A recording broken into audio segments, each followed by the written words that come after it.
Hello friends, welcome to the Farm and Pastor's Wife. I am so glad you are visiting me here on my channel.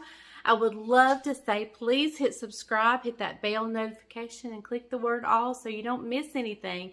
I upload content usually about cooking, but sometimes grocery hauls, fashion hauls, try-on hauls, all sorts of things. You never know what you're going to get, but a lot of farming videos and a lot of cooking videos. So we have a big event coming up here on the farm tomorrow. And for that big event, it calls for firecrackers. So stay tuned. I'm going to show you how we make our famous firecrackers.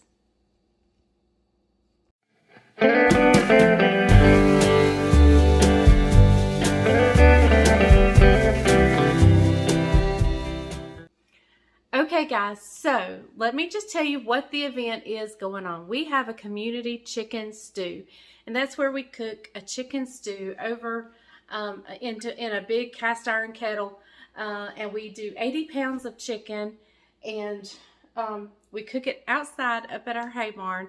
We have people come, they bring a bowl and they bring their chair, and I provide the spoons, the napkins, and they can bring a dessert if they want. But the chicken stew and everything else is provided. It's just a fun time to fellowship with your friends and your community, and it's just a fun event. Well, for this event, I make what I call firecrackers. It goes perfect with chicken stew. Now, there are some videos on my channel of past years of the chicken stew. And I think if you search in the search Farm and Pastor's Wife Community Chicken Stew, I think it'll come up. I also have a version of how to make the chicken stew on your stovetop, and you can search the Farm and Pastor's Wife Stovetop Chicken Stew. Now that chicken stew is so good if it snows one day, or if you have someone sick and they're just craving chicken stew. It's easy to cook on your stovetop. So I have a stovetop version of that, but there's just nothing like the one outside where your community comes together and they just have a great time. But anyway, these crackers pair so well with the chicken stew. And these, like, everybody's been talking about them, like, are you going to have them? Will the firecrackers be there? Yes, yes, yes. So, we're making lots of firecrackers. So, let me show you how much we've already made. And then Jessica came and she has helped me make them. And so then I'm going to have her show you how to make your own individual bag of firecrackers. And, I mean, they're delicious. Do you remember the old time in the back, kind of the retro time, where people used to flavor up the oyster crackers? And it's very similar to that, but a little different. So stay tuned. I'm going to show you all of our firecrackers, and then we'll show you how to make them. Okay guys, in these bags is the holy grail to our chicken stew. Jessica came by this morning, and we have been making firecrackers all morning. And, well, I worked at the chicken house for a little bit, came back, took a bath, and now we are working on the firecrackers. So, here's our mess that we've made. I've had to send her to the store. Her and Isaac have run to the store for me. And so we will share our recipe for firecrackers just as soon as she gets back. So yes, I have done a video on this before, and I've made them in the bag. But we're going to show you a different way. Jessica's going to show you a different way how to mix it up in a bowl, pour it over the crackers, and I think it does coat them better than my original way. So let me get Jessica and let her show you how to make these firecrackers. Okay guys, we are down to our last box, so we thought we'd bring you along for this one, and Jessica is going to put it together for us, and I will talk you all through it. I had to send them to the store to get other things. So we're going to start out with 1 2/3 cups of any kind of tasteless oil that you like to cook with. If that's coconut or whatever. We were making so many batches, we just bought the cheapest thing that, but you don't want an olive oil because you want it to be pretty much tasteless. So 1 2/3 cups, almost 2 cups basically, of oil.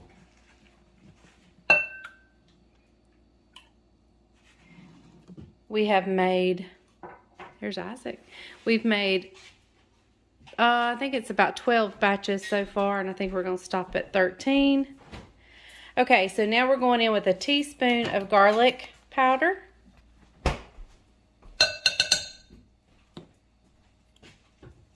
Teaspoon of onion powder.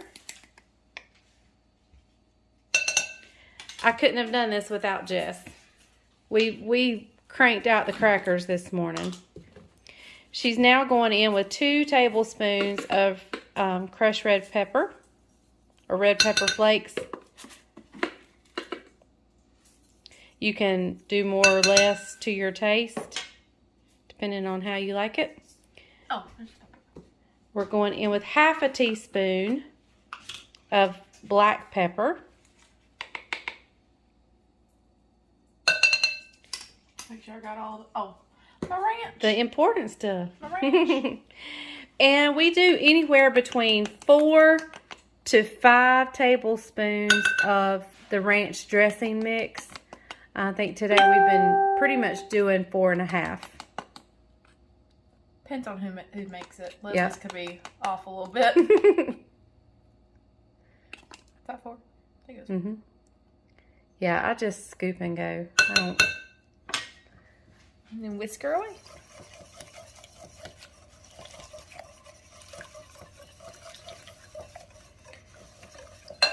And the red pepper flakes do settle at the bottom, so just be aware when you're mixing it. It's going to be okay. So then we get a Ziploc bag and we put a whole box of crackers in the Ziploc bag. And opening the crackers is the tricky part. Yeah. All right.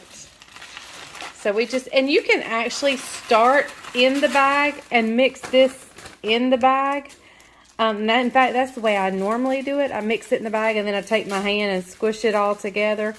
But this has actually worked a lot better, I think, because we were able to pour it directly on the crackers. And so if you don't mind messing up a container, then this is probably the better way. But if you wanted to start with making the liquid in the bag, you could definitely do that and then just rotate it around.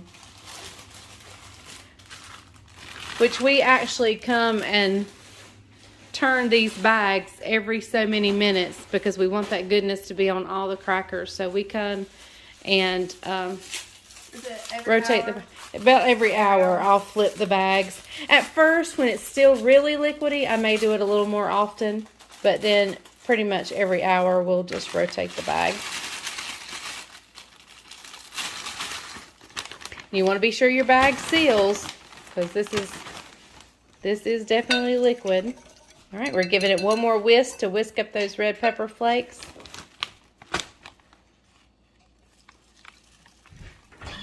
And then we just pour it over the crackers.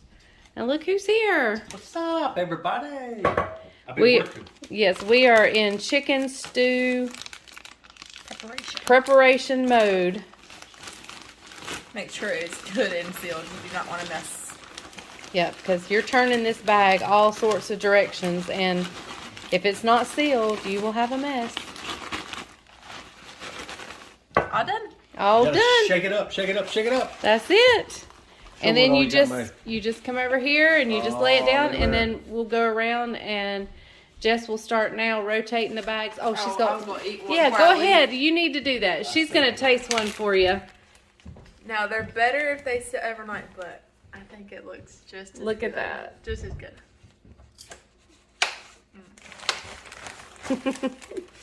They are good. Now they are spicy, so you can cut back on the red pepper if you need to, but I've always done 2 tablespoons and I've just continued to do 2 tablespoons.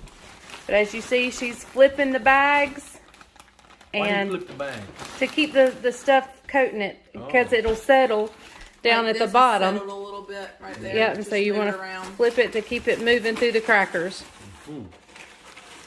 Okay, guys. Well, we will see you back in just a little bit as we do some more preparation for the chicken stew. Okay, guys. So we have lots of preparation to do to get ready for this chicken stew. Got lots of cleaning up to do, lots of moving farm equipment. We've got to get the parking areas ready. We've got to clean up the hay barn. We've got to get out tables and chairs. We've got tons of stuff to do to get ready. And what makes it even more fun is we get our little chicks back. Our next flock of chickens comes next week. So we're actually having to set up our chicken houses and get them ready for our next flock all at the same time as we're getting ready for the chicken stew. So fun times. But anyway, I'm going to take you through and share with you the festivities of us preparing, getting ready for the chicken stew, during the chicken stew. I have videoed making the chicken stew in prior videos, so you can go search those. I probably won't show a whole lot of that. I'll show some of it, but not all of it. Just because I'm usually in the house doing things while he's getting the chicken ready. And so you can go back and watch those videos on if you need to know how to make it outside. But I'll just be sharing the festivities. So stay tuned. Next week, one day next week, I'll share the video of our chicken stew. But we are super, super excited. We love this. This is one of our favorite days of the year. We have several, but this is definitely in the top, I would say in the top 5. I would say we have a Christmas goodies that I fix goodies for the church, and they come in on the Saturday before Christmas. That's one of them. Easter is always just a favorite day, but to be here on the farm, I would say just here specifically on the farm, this is probably, it's probably number 1, our favorite day of the year. Yeah, oh, definitely, hands down. This is our favorite day of the year. And it's just wonderful. So it's just nice to be with friends and family and just celebrate all the good things that God has done for us. So y'all stay tuned. Thank you for watching The Farming Pastor's Wife. Be looking for the upcoming videos because they're loads and loads of fun. And I hope you make some firecrackers because they're really good. Like my chicken and rice soup, those are delicious in the chicken and rice soup. So be sure to make you a batch. You can cut back on the heat if you need to, or crank the heat up if you want to. Either way is going to be good. So, all right, thank you for watching The Farming Pastor's Wife. And remember, if the grease is hot enough, you can fry anything. Bye, y'all.